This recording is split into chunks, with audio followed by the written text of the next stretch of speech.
Bonsoir. Bonsoir à toutes et à tous. Alors, je suis très très content et honoré d'inaugurer la semaine de la philosophie avec la thématique art et vérité. Dès l'ouverture, nous nous sommes exposés en choisissant ces thématiques. Nous nous sommes exposés à l'analyse des notions qui illustrent l'instabilité et la précarité de la question de la vérité. Nous venons de voir le remarquable film de Camille Enrault, présenté par Célia Bernasconi. Nous allons sûrement revenir dans notre discussion à ce film. À mes côtés ce soir, deux grands spécialistes de l'art moderne et contemporain. L'un de la philosophie de l'art, le philosophe et écrivain Paul Audy, et de l'autre Didier Ottinger, conservateur du patrimoine, expert en peinture moderne et contemporaine et commissaire d'exposition. Paul Audy est auteur de plus d'une trentaine d'ouvrages, dont beaucoup sont consacrés aux relations complexes entre l'éthique et l'esthétique. Je mentionnerai ici quelques livres sur cette question plus précisément. Un livre sur Picasso en 1998, L'ivresse de l'art, Nietzsche et l'esthétique en 2003, Créer, Introduction à l'esthétique en 2005, Le regard libéré d'Eugène Leroy en 2010, L'irréductibilité, c'est sur la radicalité en phénoménologie. L'irréductible, en 2020. Je ne vois que ce que je regarde, chez Galilée, en 2021. Et deux livres qui, moi, me sont très chers. Troublante identité, en 2022, qui a reçu le prix littéraire des Inrecuptibles. Et Tenir tête, qui a reçu le prix féminin en 2024. Et puis en 2024 aussi, Paul Audy a publié 3 peintres de la figure, proximité du tableau 2 chez l'Atelier contemporain. Didier Ottinger a été commissaire d'une 50aine de grandes expositions. Je mentionnerai ici les expositions monographiques sur Baselitz, sur Philip Gaston et Marx Beckmann. En 1996, il rejoint le Musée national d'art moderne, Centre Pompidou. Il y organise des expositions très remarquées, telles que celles sur Beckmann, sur Hélion 2004-2005, le futurisme à Paris 2008-2009, le surréalisme et l'objet. Alors, plusieurs expositions sur le surréalisme, je pense qu'on en parlera ce soir. Une exposition sur Magritte, la trahison des images, en 2016. Hockney, en 2017. O'Keeffe, en 2021, une exposition, je dois dire, absolument remarquable. Et le surréalisme, donc, en 2024. J'ai dû en oublier quelques-unes. Il est l'auteur aussi de très nombreux ouvrages sur l'art moderne et contemporain, la plupart sur les artistes que je viens de mentionner. Je voudrais vous rappeler que du 8 juillet au 31 août, le Grimaldi Forum présentera Couleur, une exposition consacrée à une histoire moderne de la couleur à travers les chefs-d'œuvre du XXe siècle. Issu de la collection du Centre Pompidou, sous le commissariat de Didier Ottinger.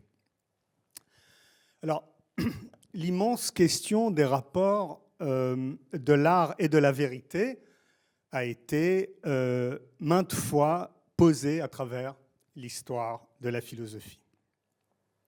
Le philosophe Jacques Derrida se saisit de cette question à sa manière, en tournant autour de l'étrange énoncé écrit par Paul Cézanne dans une lettre adressée au peintre Émile Bernard du 23 octobre 1905. « Je vous dois la vérité en peinture et je vous la dirai ». Il s'agit dans cette lettre d'une promesse faite par un peintre à un autre peintre. Il s'agit... c'est-à-dire que celui qui parle et écrit est un Français provençal, membre pendant un certain temps du mouvement impressionniste, est considéré comme un précurseur du post-impressionnisme et du cubisme. C'est un peintre qui s'engage par la parole, promet une vérité avant même de l'avoir montrée par la peinture. Mieux encore, cette vérité, il ne promet pas de la peindre pour rendre son dû, il s'engage à la dire. Mais que signifie dire la vérité en peinture? Que signifie dire la vérité en art? Derrida reprend la notion de promesse centrale dans l'histoire de la philosophie dès qu'il s'agit de vérité. La réflexion sur l'art, pour toute la tradition philosophique, commencerait là, point de peinture ou d'art sans promesse de témoigner de la vérité, de dire la vérité. Le même Derrida a fait d'une partie de la promesse de Cézanne le titre de son livre « La vérité en peinture ». Sa réflexion dans ce livre est passée, comme toujours, par une lecture très serrée de l'esthétique philosophique de Kant, de Hegel, ainsi que par la grande conférence de Heidegger sur l'origine de l'œuvre d'art, dans laquelle ce dernier affirme que l'art est la mise en œuvre de la vérité, dans la mesure où il est ouverture au dévoilement de l'être. Nous connaissons tous, plus ou moins directement, ces grands textes de l'histoire de la philosophie. Ils posent, somme toute, des questions classiques que Derrida répétera et répète à sa manière avant de les retravailler, avant de les déplacer au-delà de leur rigidité et de leur détermination. Mais de quelle vérité Cézanne parle-t-il? De quelle vérité parle-t-il ici? On peut déplier toutes les possibilités théoriques de cette proposition, de cet énoncé.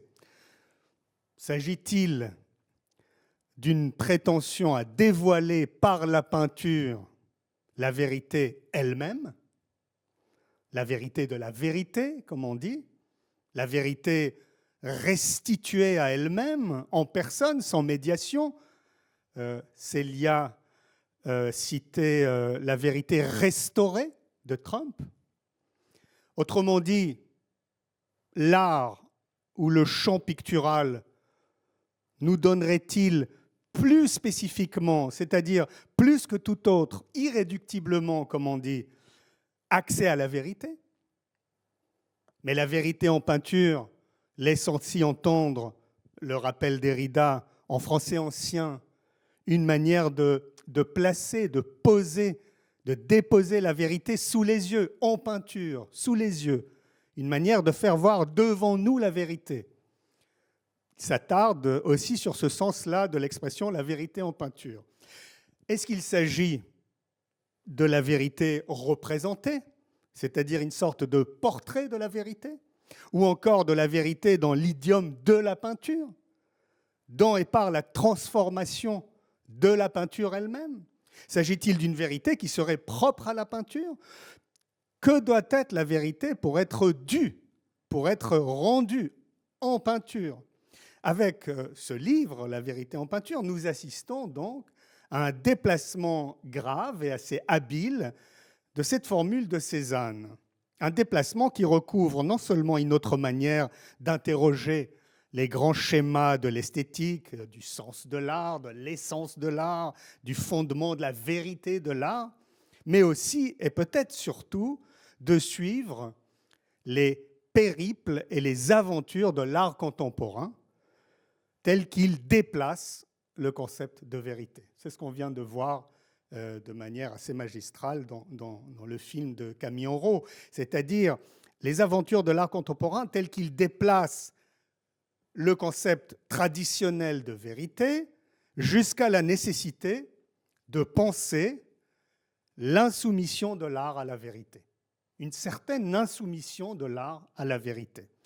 En ce sens, il s'agit de cultiver une certaine graine de rébellion, de résistance, de révolte peut-être, face à la prépondérance de certains concepts de vérité et face à leur surdétermination par une certaine histoire de la philosophie.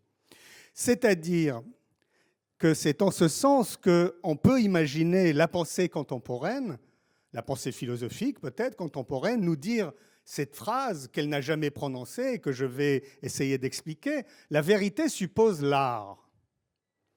Elle, la vérité, suppose l'indécision, le balancement, le fond sans fond, le plus d'un récit. On l'a vu, il y a plus d'un récit. La traversée et les passages des frontières, l'équivoque, la manière qu'a l'art de se tenir sur les limites de la vérité, au bord, sur les bords de la vérité. Elle, la vérité, est ou serait précédée, questionnée par la dimension explosive de l'art, ce qu'on vient de voir vraiment magistralement, c'est-à-dire par sa manière, la manière de l'art, toute singulière, d'aller au-delà de la vérité, ou encore de forcer son cadre, de forcer le cadre de la vérité et de nous obliger à une toute autre pensée que celle déterminée par l'ordre de la vérité, une, ou encore restreinte par sa valeur et sa norme. On l'entend, cette pensée contemporaine, par sa voix ébranlée, excédée, débordée, tremblante, le dire devant chaque peinture, devant chaque dessin, devant chaque installation, chaque œuvre d'art, chaque fois singulièrement. Grande difficulté, la question de la singularité pour la philosophie traditionnelle, pour une certaine conception classique de la vérité. Chaque fois, pour la première et dernière fois, elle nous livrerait cette pensée contemporaine inspirée par l'art, l'impossible de la peinture en général, de l'art en général, l'impossible de l'art tel qu'il serait en vérité, fondamentalement, ou soi-disant toujours déjà, elle nous le mettrait, cet impossible, sous les yeux. L'histoire de la philosophie est tout entière déterminée par la question, la prééminence et le déploiement de la vérité. Sans renoncer à cette histoire, sans jamais simplement condamner cette prestigieuse institution de la vérité, nous sommes confrontés à la tâche de penser en quoi et pourquoi la philosophie pourrait peut-être se voir orientée par une autre instance, le mot est mal choisi, il est insuffisant, que celle de la vérité, que celle du sens et de l'accomplissement de la vérité, à savoir par l'art. Le geste de l'art contemporain rend leur droit à des questionnements et à des instances, rend leur droit à la fiction, au fantasme, au rêve, à l'imaginaire, au simulacre. On aurait pu ajouter au désir, sur la répression desquelles la vérité philosophique historique s'est constituée, sur la répression desquelles elle s'est construite et continue de se construire. Une certaine histoire de la vérité philosophique dans ce qu'elle a de prévalant, de prédominant, une certaine logique hégémonique en philosophie, c'est indéniablement construite, constituée par des formes de marginalisation, par des formes de dénégation, de conjuration, de refoulement, de rejet, de stérilisation, d'arraisonnement de l'hétérogène, du plus d'un récit, par des compulsions toujours trop hâtives d'accomplissement, des logiques de la castration comme vérité. Or, la question se posera à nous de savoir si certaines œuvres d'art, comme d'ailleurs la littérature ou la poésie évidemment, ne permettent pas à leur façon de formuler certaines questions impossibles sous le joug de l'horizon philosophique de la vérité. Des questions qui habitent le corps même des œuvres d'art. Il s'agit d'une manière d'aiguiser la responsabilité philosophique devant des possibilités et des questions qui ne sont pas classiquement ou conventionnellement les siennes, mais qui font partie de ces discours ou qui sont inhérentes à ces modalités d'expression, plus ou moins conscientes, qu'ils soient métaphysiques, politiques, morales ou théologiques. La possibilité de simulacre, de fiction, d'invention, de fantasme, de rêve, de leurre, de spectre, de fantôme, etc., etc. L'art constitue une certaine possibilité de se réserver tous les droits de tout dire de tout questionner, ce droit de l'art de tout dire, de tout faire, de tout questionner, créer, produire, accomplir, ne marque pas l'irresponsabilité de l'artiste ou de l'écrivain, mais au contraire son hyper-responsabilité. L'artiste est celui qui ne répond pas devant des instances déjà constituées, de vérité prédéterminée. Il y a toujours un moment où il ne se sent pas redevable de certaines limites imposées, prescrites, commandées par la vérité. Pouvoir tout dire au titre de la fiction, voire du fantasme, c'est marquer que l'institution artistique, comme d'ailleurs l'institution littéraire, est indissociable de l'indétermination radicale de l'art, de la liberté infinie de parler, de dire ce que l'on veut dire, des rapports qu'entretient l'art avec la chora, ce troisième lieu, en référence au troisième genre auquel appartiendrait la chora, le lieu le plus anarchique et ouvert qui soit. Je regarde Didier Ottinger parce que je crois qu'il va nous en dire quelques mots. Le risque de dépossession, de déresponsabilisation, le risque même de perversion, de corruption, de dire ou de faire sans assumer, sans fournir des justifications, est en même temps la seule chance de s'adresser à l'autre pour un artiste, d'intervenir dans l'espace public. Il y a indéniablement dans l'art un certain risque d'inconstance, de perversion, dirait le philosophe classique. Il y a un risque de dire ou de faire sans assumer, sans la reconnaissance de la subjectivité autofondée. Il y a le risque aussi de sombrer dans la non-vérité. La liberté de l'artiste autorise de dire, d'une certaine manière, n'importe quoi, parce que ce n'est pas moi. On peut toujours dire, un artiste peut toujours dire, ce n'est pas moi qui parle. Et en même temps, c'est la seule chance de l'artiste de s'adresser à l'autre et de prendre la parole dans l'espace public. Tous ces risques-là constituent aussi une chance que la philosophie aurait tout intérêt à écouter et mettre en forme. Cette réflexion essaie de suggérer en quoi la pensée philosophique, inspirée par l'art, par ce fond sans fond de l'art, se trace plutôt au bord de la vérité. Et depuis ces bords, qu'elle ne signifie donc pas exclusivement sous l'imposante figure de la vérité. Il y a dans l'art le risque de l'irresponsabilité, de la non-signature, comme on dit, le risque du paraître, de confondre l'éthique et l'esthétique, la morale et l'esthétique, pire encore que l'éthique et l'esthétique, le risque du fétichisme. Tous ces risques sont inhérents à l'art, mais ils sont nécessaires. L'art qui appelle à la plus grande responsabilité est aussi celui qui doit prendre le risque de la plus grande trahison des conventions, des pactes, des protocoles, des compromis, des accommodements, des principes ininterrogés. Dans son principe même, et tout en sachant que les censures internes et externes sont infinies, l'art, le concept d'art, est construit sur la possibilité de tout questionner, de tout dire, avec cette manière de se risquer à l'indétermination, de questionner toutes les dichotomies, homme-femme, homme-animal, réalité, fiction, réel, non réel, effectif, non effectif, vivant, non vivant, être, non être, présent, absent, pour donner sa chance à la vérité. Pour donner sa chance à la vérité la plus pure, on pourrait dire, pour lui donner la chance même de sa pureté, il nous faut accompagner l'art dans son constant dérèglement de la vérité, là où il la dérange interminablement, la détourne de sa fin, de ses télos, ne cesse de tout mettre en question et de soumettre à l'impureté la plus perverse. Montrer comment l'art ne fige jamais les choses dans une détermination de la vérité. Comment il nous invite inlassablement à cette expérience de l'indétermination ou de l'inadéquation. Voilà. Nous allons maintenant écouter Paul Audy et ensuite nous donnerons la parole à Didier Ottinger.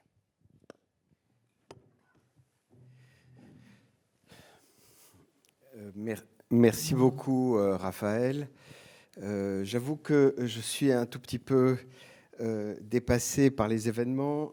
Le film qu'on a vu est absolument enthousiasmant. Il dit beaucoup de choses. Et toi, maintenant, tu viens de dérouler 150 questions absolument extraordinaires, les unes plus importantes que les autres. Alors, je regrette de me lancer dans un exercice beaucoup plus modeste et beaucoup plus simple. J'ai été amené à réfléchir sur la phrase de Cézanne, la vérité en peinture, et je vous propose une petite exploration de ce que cette phrase peut nous suggérer. Alors, qui souhaite parler de la vérité en peinture peut être tenté d'emblée d'évoquer la vieille anecdote des raisins de Zeuxis, rapportée par Pline l'Ancien. Dans l'Athènes du 5e siècle, le grand peintre Zeuxis a participé à un concours avec son rival Parrhasios sur le thème « Qui est capable de la plus grande précision et exactitude dans l'exercice de son art ?» Une question pareille donne déjà une idée de ce que l'on pouvait attendre à l'époque d'une représentation picturale. Elle mesure la qualité de l'œuvre peinte à son degré de réalisme et donc aussi bien le savoir-faire du peintre à sa capacité à créer une illusion. Elle assigne un devoir à la peinture, celui de produire non pas une vérité, mais un effet de vérité. Alors, que s'est-il donc passé avec Zeuxis ? Il peint des grappes de raisin de façon si réaliste que les oiseaux essayent de les picorer. Son trompe-l'œil le conduit au triomphe. Alors Parrhasios l'invite à dévoiler son tableau dissimulé derrière un rideau. Zeuxis s'aperçoit que le tableau de Parrhasios est justement ce rideau qu'il tente d'écarter. Zeuxis s'avoue vaincu, son œuvre a trompé les oiseaux, tandis que celle de Parrhasios a trompé Zeuxis lui-même. Alors, est-ce à cette vérification par la tromperie que renvoie l'expression vérité en peinture ? L'expression vérité en peinture nous vient pourtant d'un peintre qui est tout sauf réaliste. Qui plus est, elle a été prononcée par un peintre moderne, à la fin du XIXe siècle. Au début du XXe siècle même, la phrase elle-même. Période au cours de laquelle l'image peinte, pour rivaliser avec l'image photographique, ne se préoccupait plus du tout de précision ou d'exactitude. Alors peut-être faudrait-il comprendre la notion de vérité en peinture à la lumière de ce que Cézanne a dit un jour de l'Olympia de Manet.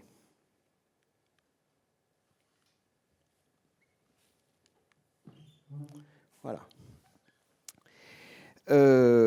Tableau de 1863, ce tableau qui, avouait Cézanne, le ravissait complètement. Car c'est à propos de ce tableau qu'il a dit la chose suivante. Il y a une vérité picturale des choses. Ce rose et ce blanc nous y mènent. Ce rose et ce blanc, alors malheureusement, l'image est absolument atroce, je l'ai trouvée sur Internet. Le rose est le corps d'Olympia et le blanc est la tenue que porte cette servante.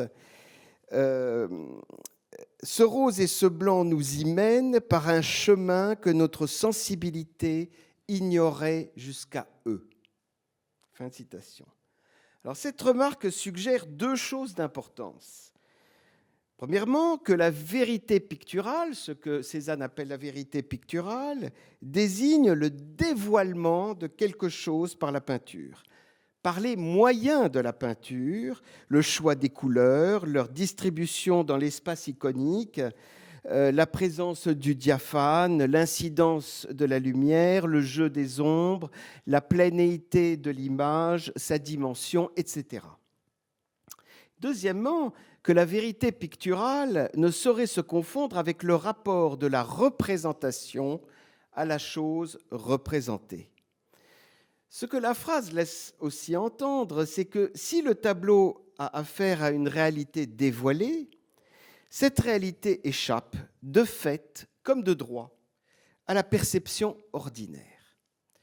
Autrement dit, pour Cézanne, peindre n'est pas dépeindre, c'est-à-dire que le peintre ne s'emploie jamais à produire une image reproductrice de quelque chose au moyen de lignes tracées et de couleurs posées sur la toile.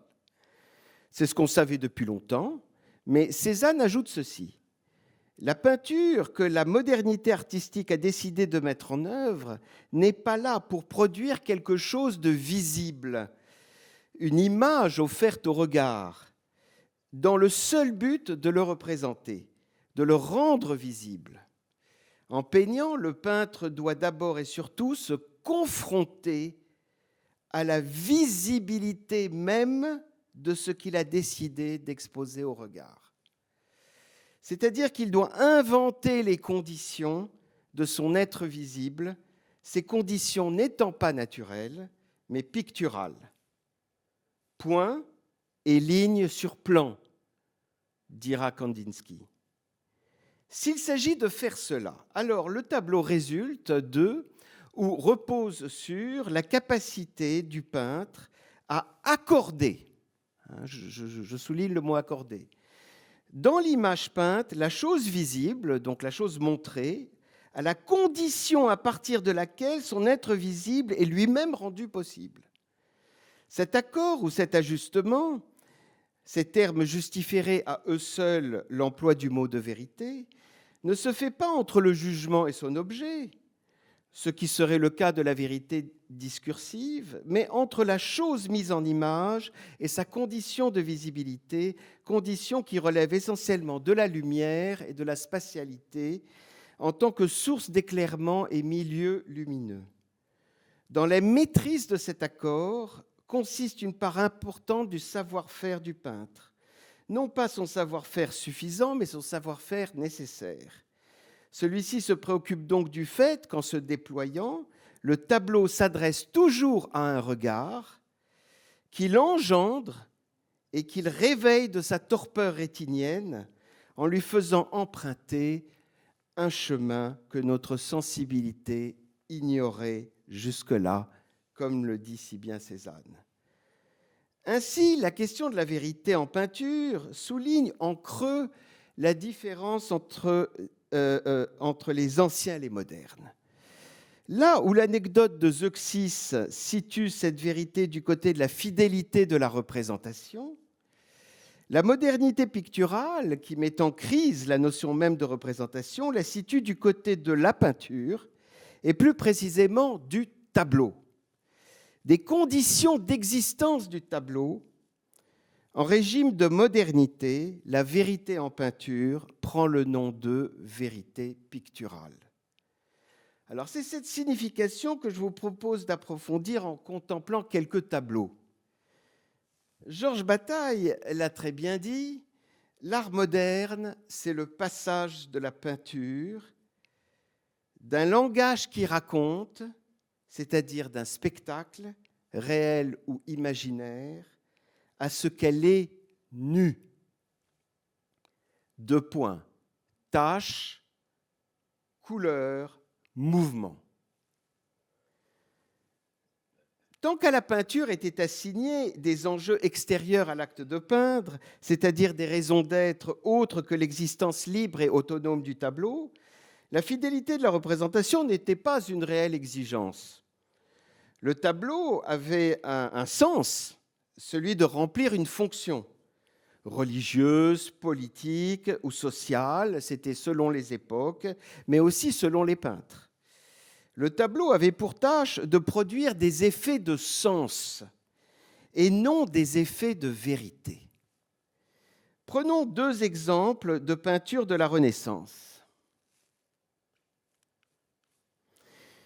Le premier, c'est le Christ en croix de Giovanni Bellini, un tableau de 1475, où il ne s'agit pas de restituer le véritable corps de Jésus, mais de donner à voir et surtout à éprouver le véritable visage de la bonté ou de la souffrance ou de la déréliction, où il s'agit principalement d'assurer la présence du sacré telle qu'elle surgit à la frontière de l'humain et du divin. De même, pour ce qui est de la peinture historique ou politique, le célèbre portrait de François Ier par Jean Clouet, qui a été peint en 1525, où le degré de précision, voire de réalisme, qu'on voit d'ailleurs la tunique, de la figure demeure nettement secondaire par rapport à l'image de la puissance ou de la majesté qu'il s'agit de faire rayonner. Ici, la vérité en peinture tient à l'adéquation de l'image, non pas à la chose peinte, mais à l'idée. Ce n'est pas une vérité picturale, mais idéale. Tout change en régime de modernité. Pour décrire un tableau, Henri Matisse, par exemple, en proposait une définition à la fois concise et convaincante. Le tableau, disait-il, est fait de la combinaison de surfaces différemment colorées, combinaison qui a pour résultat de créer une expression. De la même façon que dans une harmonie musicale, chaque note est une partie du tout. Ainsi souhaitais-je que chaque couleur eût une valeur contributive. Le tableau est la coordination de rythmes contrôlés. Fin de citation. La coordination et le contrôle des rythmes dont parle Matisse sont tels que la vue propre à la prise de vue et au point de vue qui préside à une mise en image picturale ne saurait refléter une simple vision. Cette vue est bien plutôt une expression, comme dit Matisse, qui, à l'instar de l'harmonie musicale, a une mission implicite, susciter quelque chose, une sensation, une émotion ou une réaction toujours singulière, qu'elle soit d'ordre affectif, intellectuel, logique ou spirituel. Lorsqu'il crée, le peintre a toujours cette préoccupation à l'esprit, même s'il ne peut jamais garantir le résultat.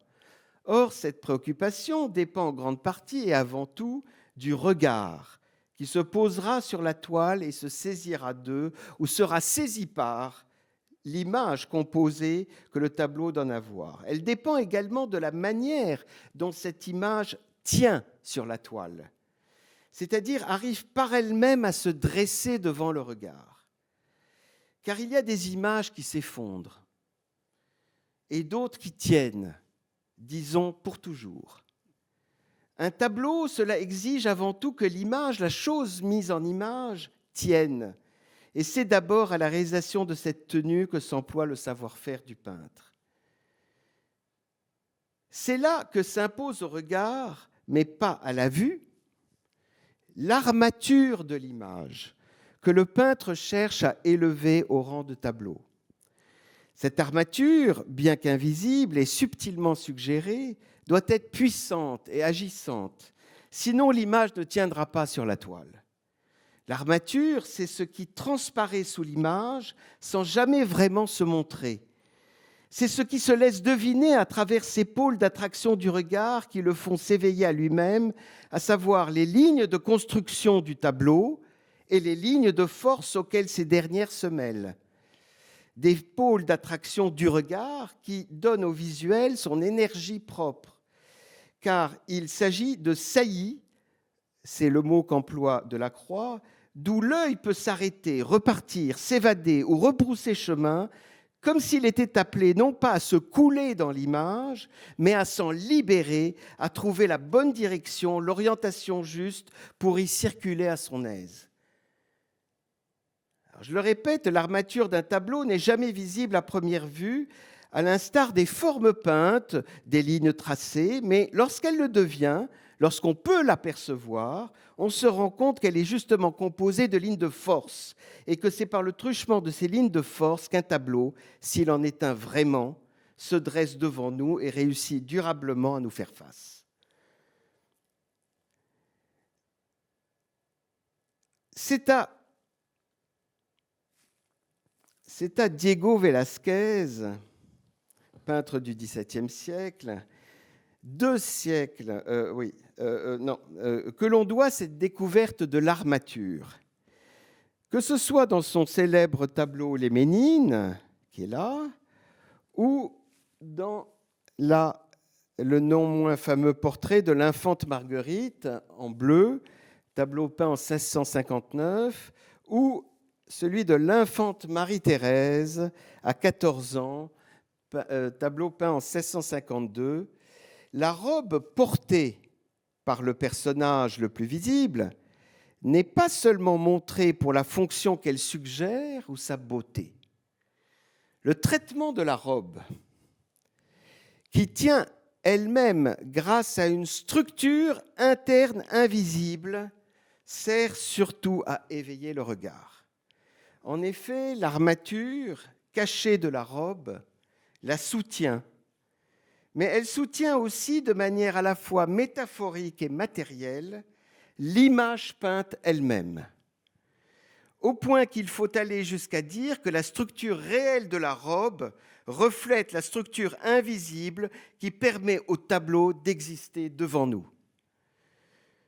On pourrait en dire autant des très nombreux portraits équestres de Velázquez montrant Philippe III, tableau de 1635, ou Philippe IV d'Espagne, ou encore le comte-duc d'Olivares, chacun juché sur sa fougueuse monture dans une position délibérément antinaturelle ou irréaliste, en tout cas parfaitement improbable sur le plan perceptif, en dépit même du principe d'arrêt sur image sur lequel la représentation picturale repose à première vue. On dira que c'est un lieu commun de ce genre de portrait que de figurer le cavalier dans une posture majestueuse ou parfaitement sereine, alors que le cheval, aussi puissant que l'état sur lequel règne le monarque, est solidement cabré. C'est vrai. Mais chez Velázquez, il y a plus encore. Ces portraits équestres insistent subtilement entre la nervosité apparente du cheval, la bave qui s'écoule du museau est peinte. Bon, on ne le voit pas bien là, mais quand on est devant, on le voit, et ce n'est pas ragoûtant. Et l'auguste placidité du cavalier, les rênes sont souples et non tendues, comme la posture le nécessiterait.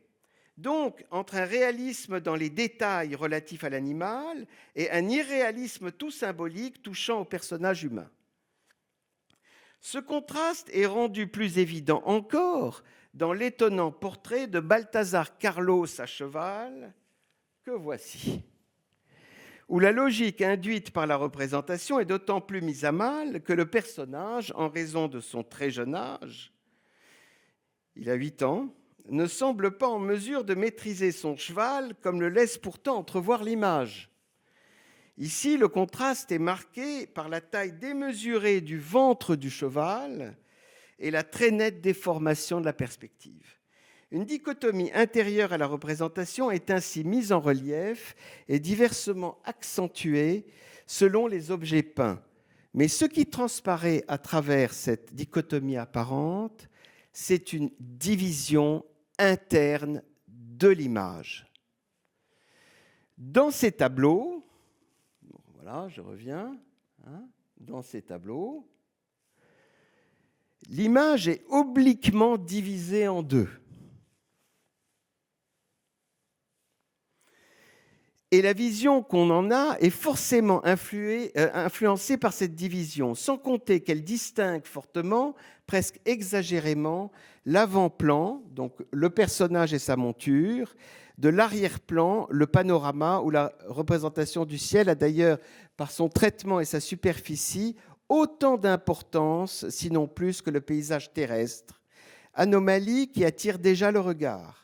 Le ciel peint à grands traits de brosse, avec l'abstraction chromatique qui s'y superpose, semble sinon prendre le pas sur, du moins rivaliser avec, le royaume et ses connotations symboliques et politiques.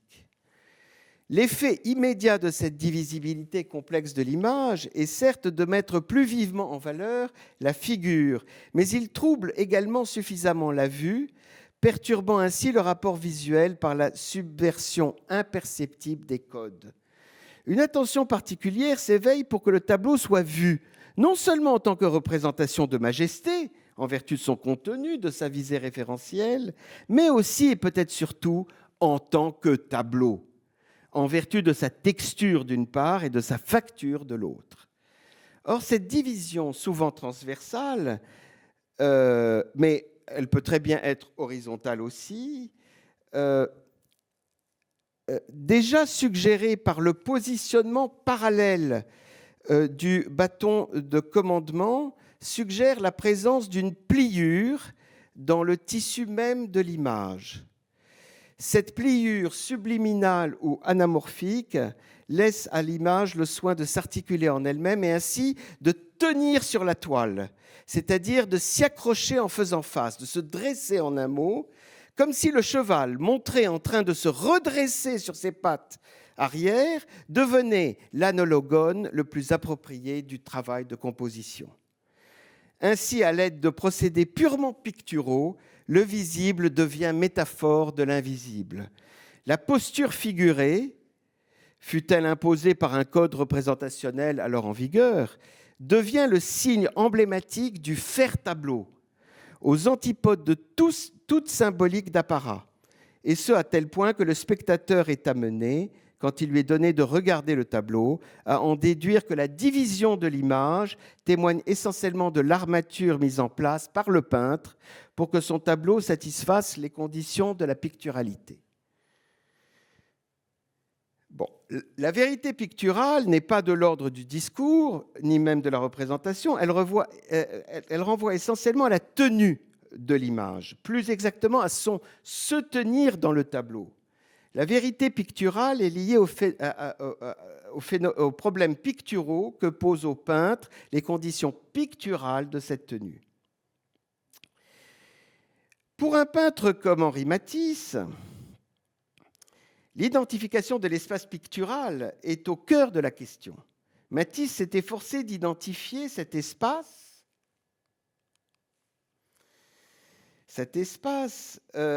non seulement en jouant sur les ruptures chromatiques, mais aussi en coupant l'espace pictural propre au tableau de toute assimilation, de tout assujettissement, comme l'ordonne par exemple le respect dû à la perspective, à l'espace ordinaire de la perception et ses coordonnées spatio-temporelles. Pour ce faire, Matisse vise à peindre l'autonomie de l'espace pictural qui ne ressemble à rien de naturel. Alors, prenons comme exemple les célèbres poissons rouges de 1911, dans lesquels on voit des poissons en même temps et par superposition, de haut et de face, dans un bocal.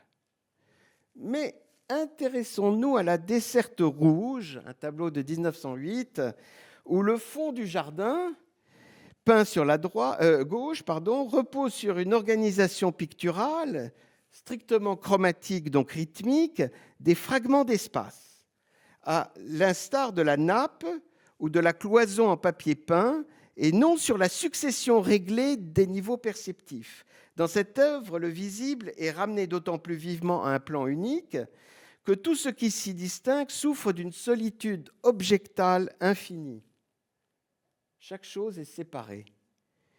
L'effet perspectif, pourtant suscité par l'image de la fenêtre, est fermement conjuré par une égale mise en valeur des diverses présences et des divers motifs, géométrie du papier peint, du tapis, vase de fleurs, coupe de fruits, personnages entre face et profil, arbres et pelouses du jardin extérieur. Peu importe ici que, dans la réalité évoquée, cet espace perceptif où l'œil placé à un certain endroit se projette naturellement, les uns se situent en avant ou en arrière des autres. Ça n'a aucune importance. Si dans tous ces tableaux, Matisse s'emploie à dégager l'espace pictural pour lui-même, il le révèle surtout en soulignant cette discontinuité marquée par des vides interstitiels hérités de Cézanne qui indiquent la séparation des motifs visuels et perceptifs les uns par rapport aux autres. Intéressons-nous enfin à deux œuvres. Alors, celle-ci est une œuvre de Van Gogh qui a pour titre Le fauteuil de Paul Gauguin, tableau peint en 1888. Alors, contrairement à ce qu'il donne à voir de prime abord, ce tableau est un portrait. Il aurait même pu s'appeler Le corps de Paul Gauguin. Car un fauteuil est fait pour recevoir un corps, il est ce lieu où un corps se pose, voire se repose. Et là, ce qui est justement le sujet du tableau, c'est que le corps de Gauguin n'est pas là, qu'il s'est lui-même, par lui-même, dissipé. Première vue, le tableau de Van Gogh semble assez banal. Pourquoi peindre un fauteuil? Bon, Van Gogh a aussi peint sa chaise. Peindre un fauteuil, mais pourquoi? Alors qu'on aurait pu peindre Gauguin lui-même. Van Gogh est un immense portraitiste. Il aurait pu profiter de la présence de Gauguin à Arles pour le peindre. Mais non, il ne peint pas sa figure, mais son fauteuil. Il doit bien y avoir une raison. Eh bien, la raison, c'est qu'il s'est passé quelque chose de fort et d'irréparable entre Gauguin et lui. Leur rencontre intense s'est soldée par une altercation dramatique qui a elle-même eu des conséquences tragiques. En effet, peu de temps après cette rencontre, Van Gogh s'est coupé l'oreille. Ce n'est donc pas une simple histoire d'amitié entre artistes. La rencontre constitue un événement important, presque tragique. Le tableau ne montre pas ce drame directement, mais peut-on douter qu'il en porte la trace? En vérité, qu'est-ce que ce tableau donne à voir? Un fauteuil, bien sûr, mais aussi une bougie allumée, posée dessus, ce qui n'est tout de même pas un endroit habituel pour poser une bougie. Il y a aussi 2 livres. Pour Antonin Artaud, qui s'est intéressé à ce tableau, ces objets sont essentiels. Chacun, à sa manière, dit-il, éclaire le drame. De quel drame s'agit-il? Le fauteuil, normalement, est fait pour accueillir un corps. Or, ici, le corps de Gauguin est absent. C'est donc peut-être cela que montre le tableau, l'absence du corps. Une absence remplacée immédiatement par 2 objets, une bougie et des livres. Comme si, aux yeux de Van Gogh, le corps de Gauguin était en réalité fait de savoir et de lumière, autrement dit d'esprit et non de chair. Gauguin serait-il ce peintre qui se serait fait un corps d'intellectuel, de penseur, mais pas un corps de chair? Van Gogh ne peint pas juste un fauteuil, il peint l'expérience que cette relation l'a amené à vivre. Ce qui le prouve, c'est, et là je cite Antonin Artaud, cette coupure de lumière lilas qui mange les barreaux du grand fauteuil torve, du vieux fauteuil écarquillé de paille verte, bien qu'on ne puisse pas tout de suite la remarquer. Artaud emploie le mot de coupure qui renvoie à la mutilation prochaine. Il évoque des barreaux mangés, suggérant la cage dans laquelle Vincent Van Gogh s'est senti prisonnier quand il s'est retrouvé en compagnie de Gauguin. Le vrai corps de Gauguin pour Van Gogh est là, dans cette sorte de malade endormi qu'est le fauteuil de Gauguin. Un fauteuil sur lequel, comme sur un tabernacle, sont posés des objets. Bon.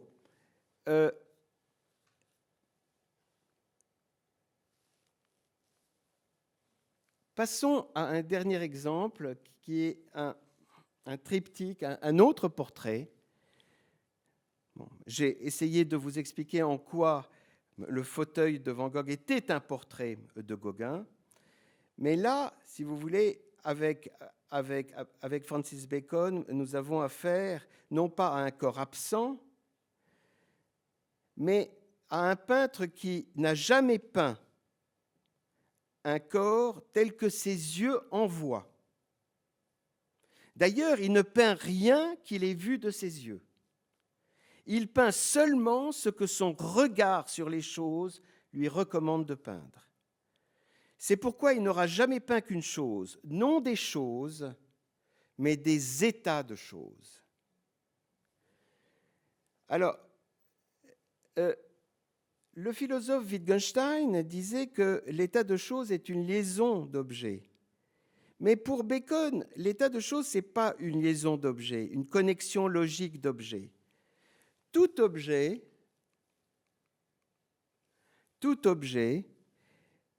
chaque élément matériel, chaque corps physique aussi, est irrédiablement isolé de tout autre.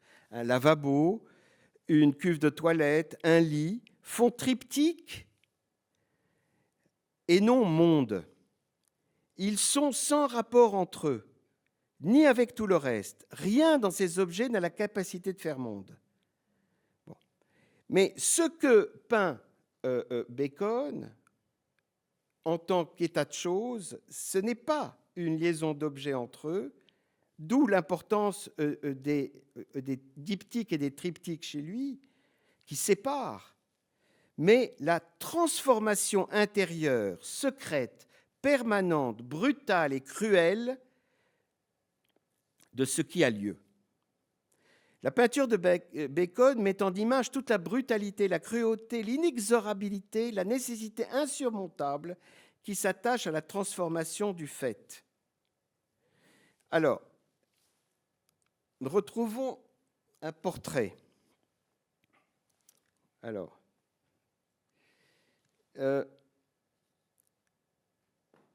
l'image peinte par Bacon n'a rien à voir avec l'imagination du peintre, mais avec un concentré d'intensité et d'affect qui lui-même tend vers l'insoutenable.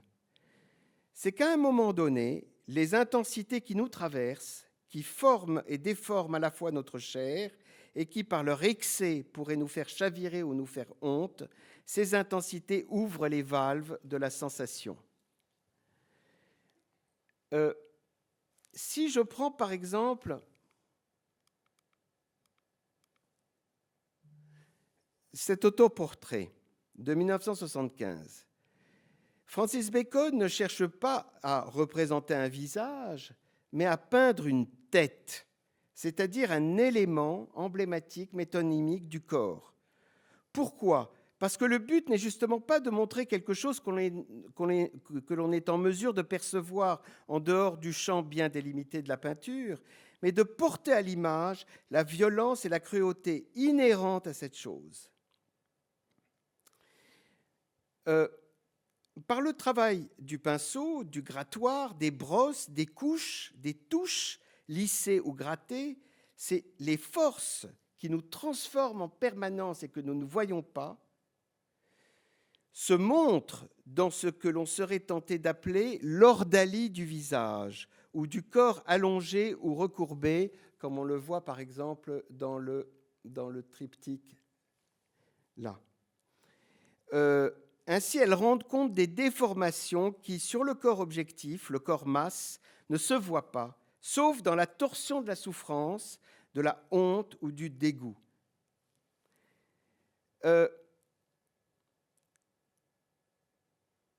Bacon a été inspiré par Velázquez et la série des Papino 110, et sa phrase célèbre, celle de Bacon, est « il faut peindre le cri et pas l'horreur », cherche à dire qu'en fait, il cherche à donner figure, non pas au corps, mais à ce qui se passe dans le corps.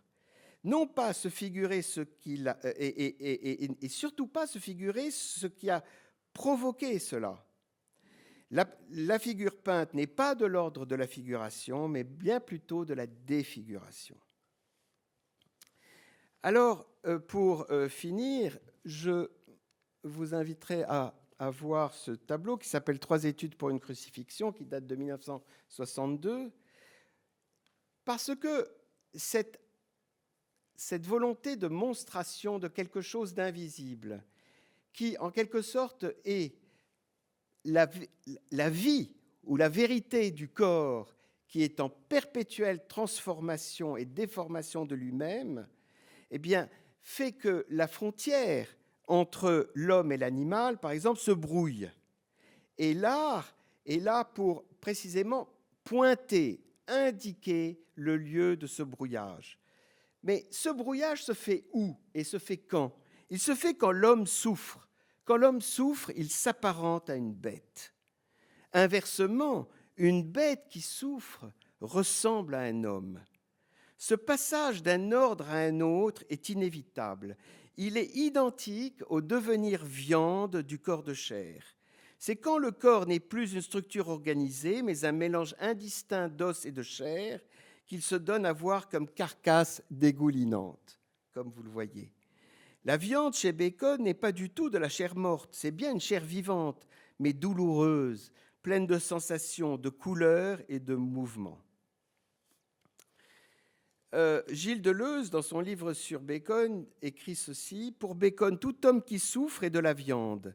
La viande est la zone commune de l'homme et de la bête, leur zone d'indiscernabilité, Elle est ce fait, cet état même où le peintre s'identifie aux objets de son horreur ou de sa compassion. Et Deleuze ajoute, le peintre est boucher, certes, mais il est dans cette boucherie comme dans une église, avec la viande pour crucifier.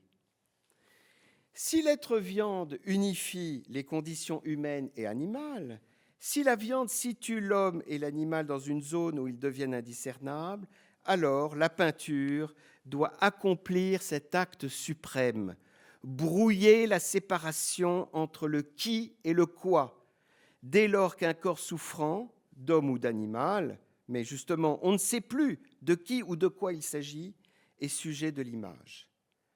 La vérité en peinture, la réalité qui ne se révèle qu'en peinture, est telle qu'on ne regarde jamais que ce qui, dans ce qui se donne à voir, demeure à jamais invisible. Soit en l'occurrence, chez Bacon, puisque je termine sur lui, un corps isolé de tout, mais que traversent inexorablement des forces de vie et de mort, corps en perpétuelle transformation, en proie à une insoutenable crise de nerfs.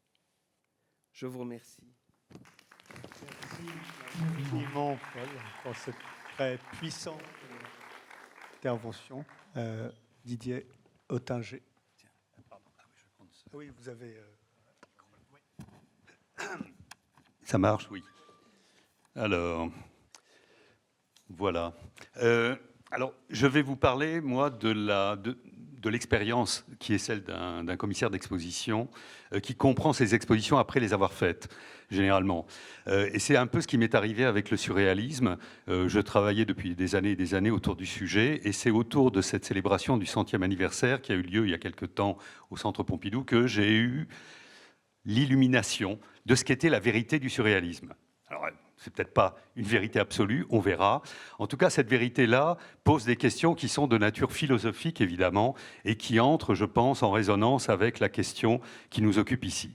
Alors, ce que vous voyez ici, c'est l'école d'Athènes, c'est-à-dire la peinture de Raphaël pour les chambres du Vatican, où il représente les deux figures centrales de la philosophie que sont Platon et Aristote, et en particulier avec ce Platon dont l'index, vous le voyez, pointe vers l'azimut pour signifier ce qu'est le message essentiel de sa philosophie, à savoir une volonté d'extraction des individus au-delà de leur existence contingente, phénoménale, etc., pour les amener à la contemplation des idées, c'est-à-dire de ce qui est très très haut.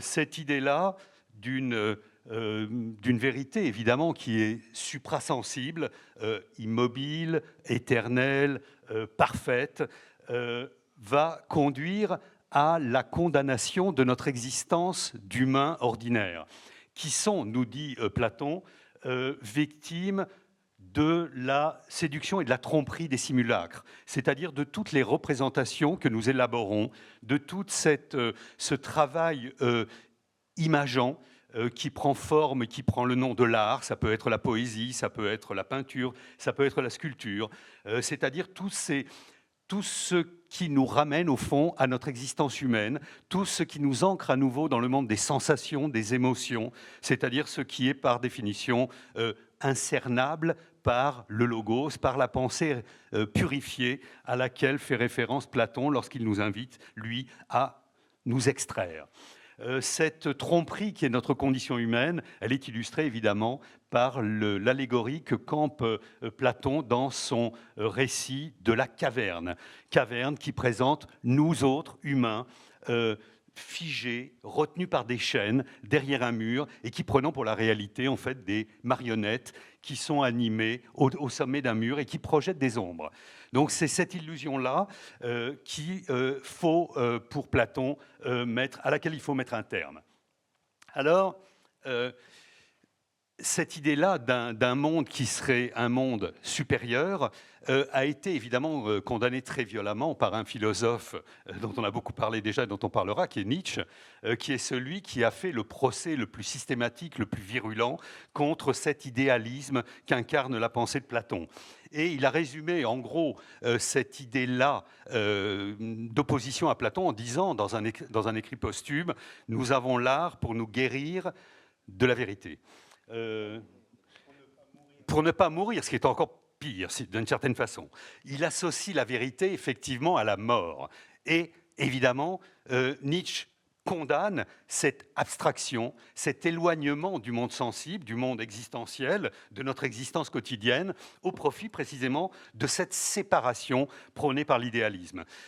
Et Nietzsche va trouver dans l'art le substitut précisément à cet idéalisme, à cette élévation. Et il va faire l'apologie de l'art et il va léguer ce que les philosophes classiques avaient reproché à l'art, c'est-à-dire le fait d'être un producteur de simulacres, le fait d'être approximatif, d'être trompeur, de produire du mensonge pour retourner le propos. Alors après cette rapide introduction pseudo-philosophique, j'arrive au surréalisme. Le surréalisme, en 1924, alors là on est en 1919, mais voilà les manifestes du surréalisme. Le surréalisme se constitue dans un mouvement qui pourrait être comparable à celui de Nietzsche. Ce que le surréalisme va remettre en cause, au fond, c'est la notion traditionnelle de l'art, comme Nietzsche avait remis en cause la tradition idéaliste de la philosophie. Vous le savez, l'idée traditionnelle de l'art, c'est celle de l'académisme, c'est celle qu'avait vulgarisé les propos de Léonard de Vinci lorsqu'il déclare que la peinture est causa mentale et qu'elle est chose mentale. Cette idée-là a produit tout l'académisme, au fond, toute une tradition picturale qui est celle qui détermine la forme par rapport à une idée préconçue. L'artiste est inspiré, la muse le visite, il a l'idée d'un tableau et il va le réaliser. Le surréalisme va radicalement rompre avec cette idée-là. Et le surréalisme va chercher à promouvoir, au fond, un mode de création qui va être opposé radicalement à cet a priori-là, qui est celui de la chose mentale. Alors ça va passer par ce premier texte, qui est le texte rédigé en 1919 par Philippe Soupeau et André Breton, qui est la première manifestation de cet outil qui va devenir l'outil privilégié du surréalisme, à savoir l'automatisme. Qu'est-ce que l'automatisme ? On va en retrouver la trace dans les différents manifestes. Le premier manifeste va nous expliquer que l'automatisme, au fond, c'est la possibilité de réconcilier les contraires. Et dans le second manifeste, ça va être encore plus explicite. Le clou va être enfoncé par Breton, qui va écrire cette phrase. Le point suprême que recherche le surréalisme, c'est ce moment de la pensée où le haut et le bas, la vie et la mort, l'intérieur et l'extérieur cessent d'être perçus de façon contradictoire. En gros, le surréalisme va rechercher un univers qui est un univers de pensée où les opposés peuvent se concevoir dans un même mouvement. Alors les artistes surréalistes, parce que d'abord, il faut le savoir, le surréalisme est un mouvement de poètes, essentiellement des poètes qui rédigent toute la conception et la théorie du surréalisme. Un peu plus tard viennent les peintres, et leur défi, c'est comment traduire cet automatisme. Alors le premier à le faire, c'est André Masson, qui produit des dessins comme celui-là, où il promène son pinceau, son crayon, sa plume, de façon totalement aléatoire, pourrait-on dire, en tout cas non contrôlée, et c'est de l'apparition de l'esquisse de forme au sein de ce gribouillis qui va donner naissance à ces dessins automatiques. Mais ce n'est pas encore suffisant. Un an plus tard, quelques années plus tard, après avoir créé les premiers dessins automatiques, il va inventer les peintures de sable. Alors en quoi ça consiste ? Ça consiste pour Masson à poser sur le sol un tableau, d'asperger ce tableau avec des jets de colle, puis de jeter sur cette colle du sable, de fixer tout ça, et à partir de ces formes-là, imaginer des figures, comme ici les chevaux morts. C'est une idée, c'est un principe poétique, c'est-à-dire une façon de fabriquer des œuvres d'art qui avait été anticipée par des romantiques comme Victor Hugo. Victor Hugo, dont l'œuvre est une œuvre automatique, si l'on veut, dans le sens où sa production graphique résulte de taches d'encre qu'il jetait sur un papier, et à partir de ce que lui suggéraient ces taches, il réalisait des combats, des architectures, des paysages, etc. Le second a imaginé une création non dirigée, spontanée, automatique, c'est Max Ernst, qui en 1925, la légende dit dans un hôtel à Pornic, voit des lames de parquet très usagées. Il pose sur ce parquet des feuilles de papier, gratte au fusain derrière cette feuille et fait apparaître tout un univers chimérique qui est celui que vous voyez ici. Alors ça, c'est pour l'invention de l'automatisme. En 1929, le surréalisme se réinvente, et se réinvente grâce à l'arrivée d'un jeune prodige qui est Salvador Dali. Il arrive à Paris, et lui arrive avec une nouvelle théorie, un nouveau principe, qui est celui de la paranoïa critique. Et encore une fois, c'est un principe qu'on pourrait qualifier de dialectique, puisque le principe de la paranoïa critique consiste à réagir au réel en projetant sur lui des fantasmes, des désirs, et c'est de cette interaction-là que naît l'image. Ça donne évidemment des images doubles, comme celle que vous voyez ici, où se dessinent à la fois des cygnes et des éléphants en l'occurrence. On est au cœur, encore une fois, d'une esthétique, d'un principe qui est celui de la conciliation des contraires.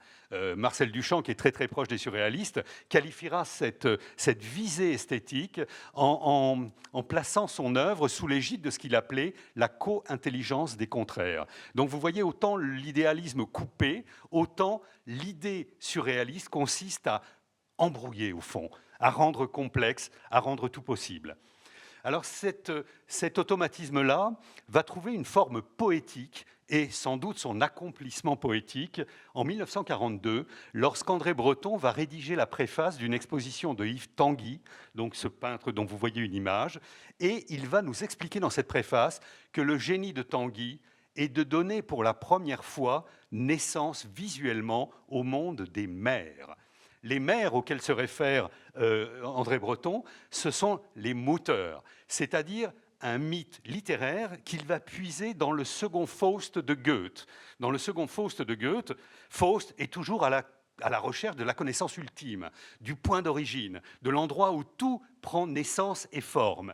Et il rencontre ce lieu dans le récit sous la forme des mers, et il s'extasie, et en même temps il est effrayé. Die Mutter, c'est la phrase qui est dans le texte de Goethe, et c'est ça, au fond, que Breton voit dans la peinture de Max Ernst. Cette idée-là, voilà, quelques citations autour de ces mers, y compris le texte de Goethe, montrent à quel point ce thème devient fondamental. Et il est fondamental pourquoi ? Parce qu'il concilie l'automatisme surréaliste et la vie. Et la vie, la biologie, évidemment, elle fait partie intégrante du surréalisme. On a oublié peut-être de dire que tous ces jeunes gens qui vont fonder le surréalisme, Breton le premier, sont d'anciens étudiants en médecine. Ce sont des biologistes, ce sont des scientifiques. Et ce n'est pas un hasard si Man Ray photographie André Breton ici en écrivant l'écriture, en donnant à son titre, à sa photo, l'écriture automatique. Il montre là, effectivement, l'enracinement de Breton dans cette tradition qui est celle de la biologie scientifique.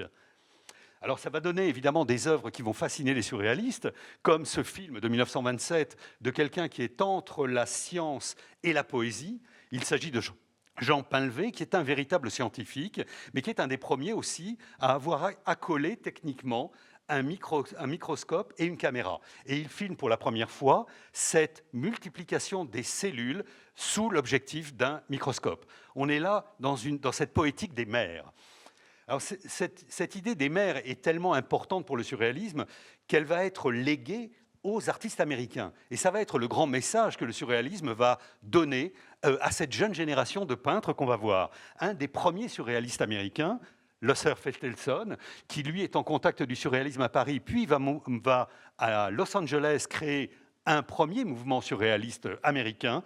Vous le voyez dans un tableau de 1934, créé une œuvre qui s'appelle Genesis. Et là, il rassemble tous les thèmes qui sont les thèmes des mers tels que les avait décrits André Breton, à savoir les graines, la fécondation, l'origine, la naissance. Tout ça est rassemblé à la fois par l'évocation d'une annonciation, par des graines à l'intérieur, par un œuf, etc. J'en passe, et des meilleurs. Les artistes américains vont capter ce génie spécifique, cette vérité du surréalisme, si on veut. On va voir des tableaux comme ceux de Jackson Pollock dès l'arrivée des surréalistes en exil, qui va s'intituler Birth, la naissance. Et un peu plus tard, quelqu'un comme Barnett Newman, grand peintre américain, qui va créer un tableau qui s'appelle Genetic Moment. Là aussi, il est dedans. L'idée des mers va va être pérennisée par les artistes surréalistes. On va la retrouver sous de multiples formes. Il y avait un chapitre entier, une grande salle de l'exposition du Centre Pompidou qui était consacrée à ces mères. Et on en a un écho tardif en 1965 avec une série de tableaux que réalise Victor Bronner qui s'intitule La fête des mères. Évidemment, un jeu de mots sur ces mères faustiennes auxquelles il substitue évidemment les mamans en l'occurrence. Alors, figure emblématique également du surréalisme, peut-être l'animal totem du surréaliste, pour ancrer la pensée surréaliste dans un moment philosophique donné, c'est la chimère. La chimère, c'est le surréalisme, là aussi, par excellence. C'est la production chimérique qui va donner les cadavres exquis que pratiquent les surréalistes pendant toute la durée de vie du mouvement. La chimère, c'est encore cet animal que va représenter ici Dorothea Tanning, artiste américaine qui découvre le surréalisme en 1942, qui peint un tableau qui marque son ralliement au mouvement. Et vous le voyez, dans le premier plan du mouvement, évidemment, elle présente une chimère. Alors, qu'est-ce que c'est que cette chimère ? Chimère, c'est un animal fabuleux qui appartient à un moment, j'allais dire poétique, philosophique, qui fascine les surréalismes.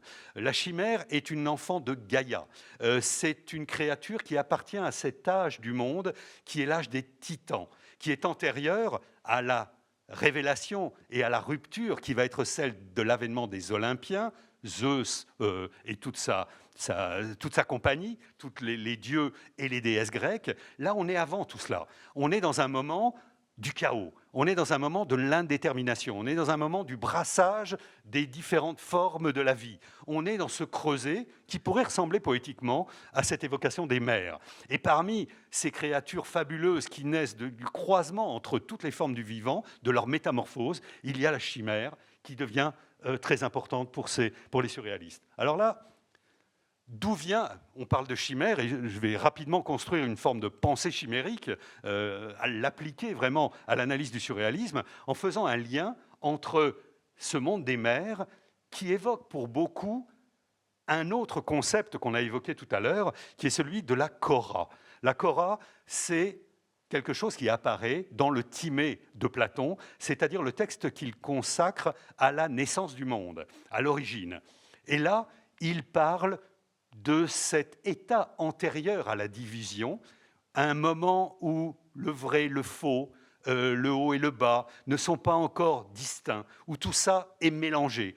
Et précisément, cette idée de Chora va être l'idée qui va être portée au moment de la seconde querelle iconoclaste à Byzance. L'iconoclasme à Byzance, au fond, c'est une question de vérité. C'est-à-dire que des docteurs en théologie, mais généralement des philosophes néoplatoniciens, vont mettre en cause les images en disant « elles mentent ». Les images nous trompent. Ils sont fidèles, d'une certaine façon, à l'héritage de Platon. Et là, se lève, lors de la seconde querelle iconoclaste, un patriarche qui est Nicéphore, et lui va défendre les images. Il va être à l'origine de la réhabilitation définitive des images, en puisant dans la tradition grecque et en montrant que les images, au fond, elles illustrent la Chora. C'est-à-dire qu'elles sont le lieu par excellence où le vrai et le faux, le vivant et le mort, la présence réelle et la présence symbolique du Christ, tout cela peut cohabiter au sein de cette pensée de l'image, qui est une pensée effectivement de la contradiction. Alors, autre effet chimérique, les liens du surréalisme avec la science. On a trop tendance à penser facilement que le surréalisme est un irrationalisme radical. Ce n'est pas le cas. Les surréalistes se sont toujours intéressés à la science.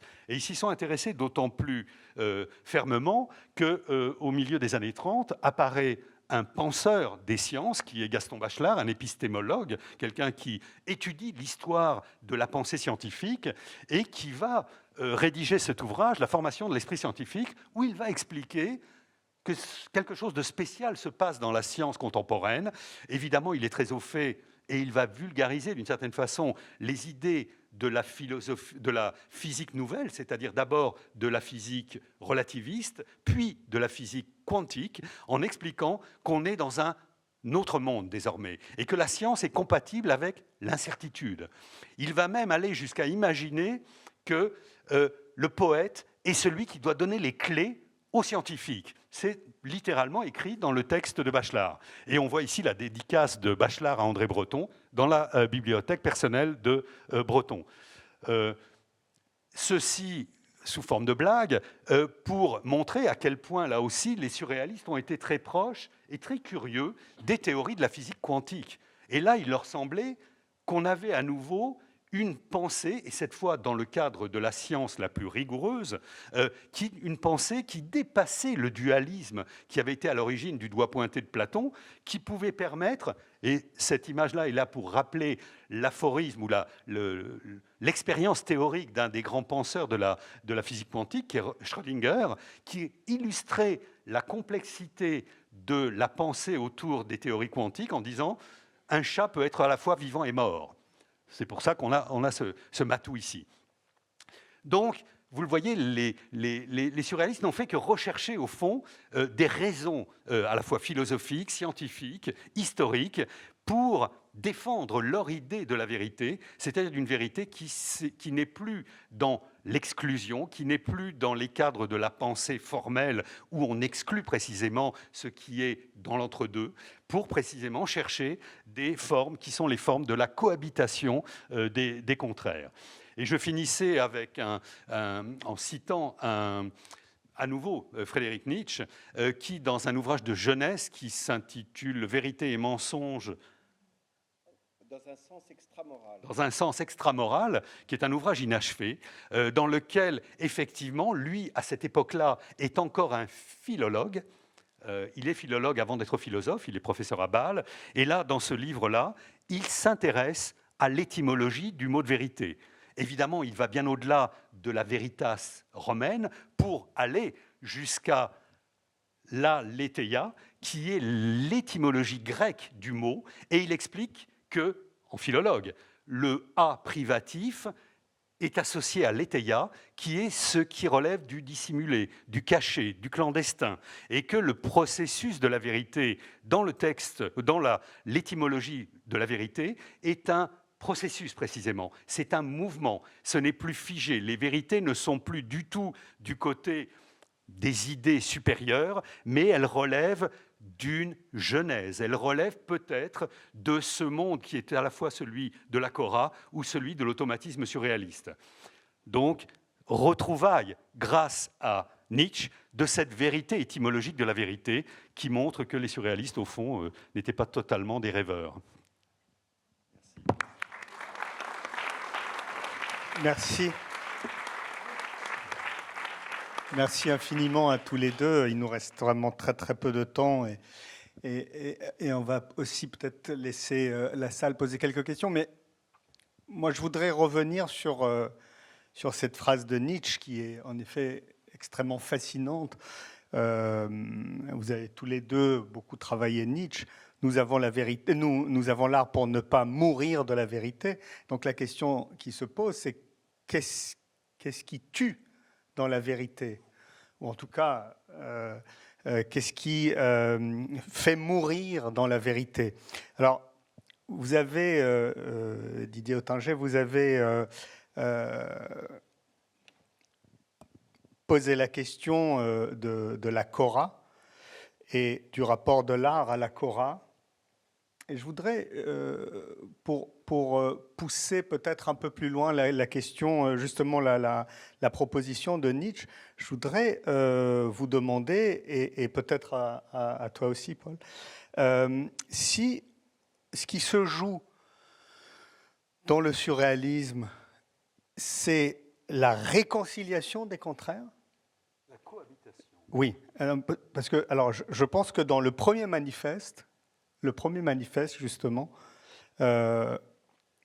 Breton parle de la réconciliation des contraires, pour ensuite, justement, parler de la co-intelligence ou de la cohabitation des contraires.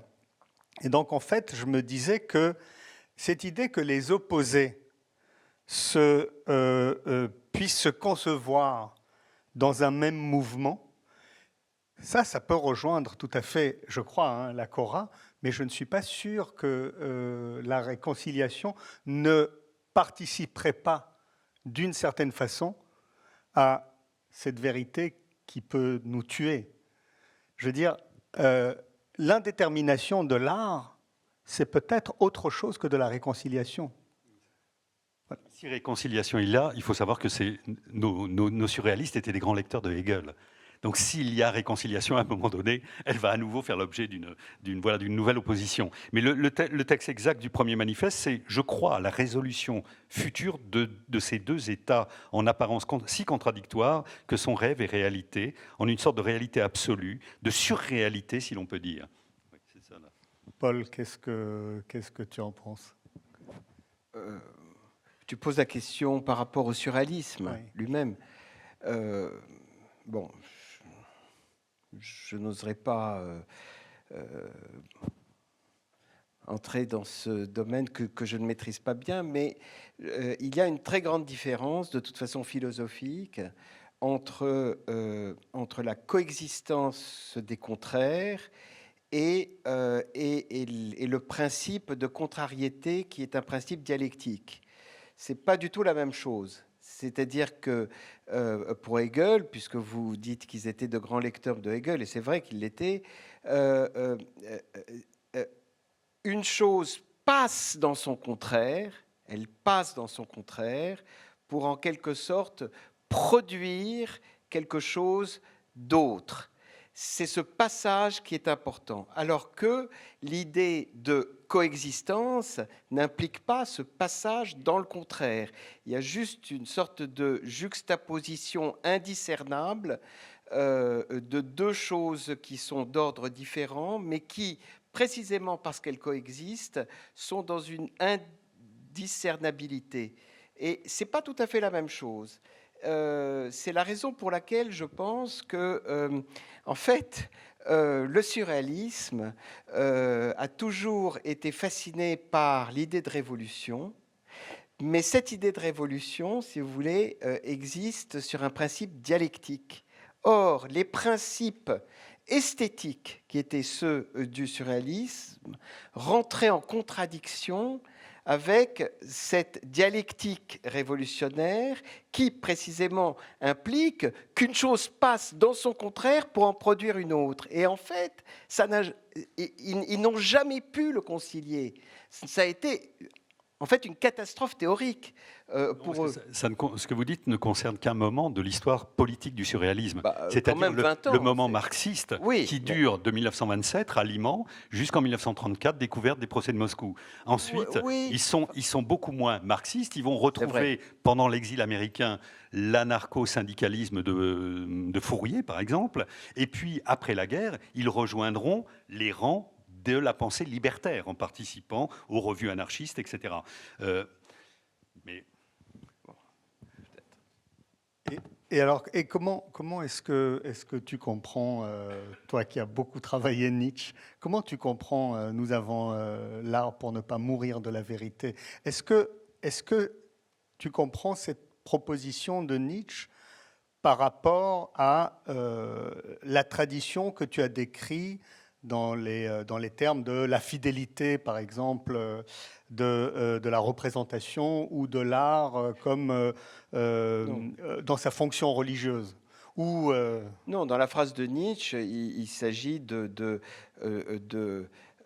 porter le fer contre le caractère absolu de la vérité, le caractère universel de la vérité, le fait que la vérité est une, partout, la même, et en tout temps la même.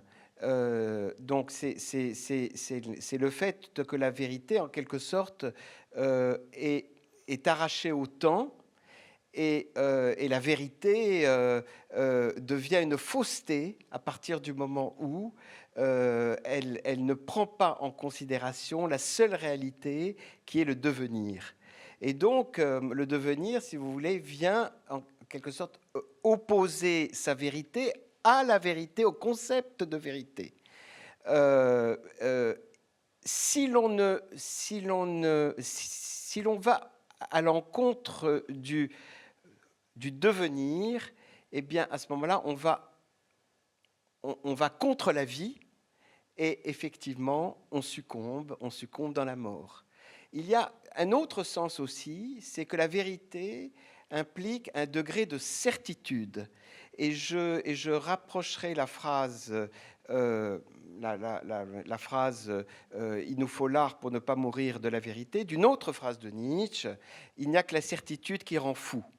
La certitude, c'est une fixation sur quelque chose qui est de toute façon suffisamment plastique pour être en mouvement et changer en permanence. Vouloir en quelque sorte aller contre cela et se satisfaire de certitude, c'est en quelque sorte ne pas faire usage de sa raison. La seule raison possible, ce que Nietzsche appelle la grande raison, c'est celle qui va suivre la transformation permanente du réel et ne pas se satisfaire de choses qui sont figées dans le temps. Les certitudes rendent fous parce qu'en quelque sorte, elles nous aveuglent sur ce qui va survenir, et il y a toujours quelque chose qui va survenir pour contredire ce qui a déjà eu lieu.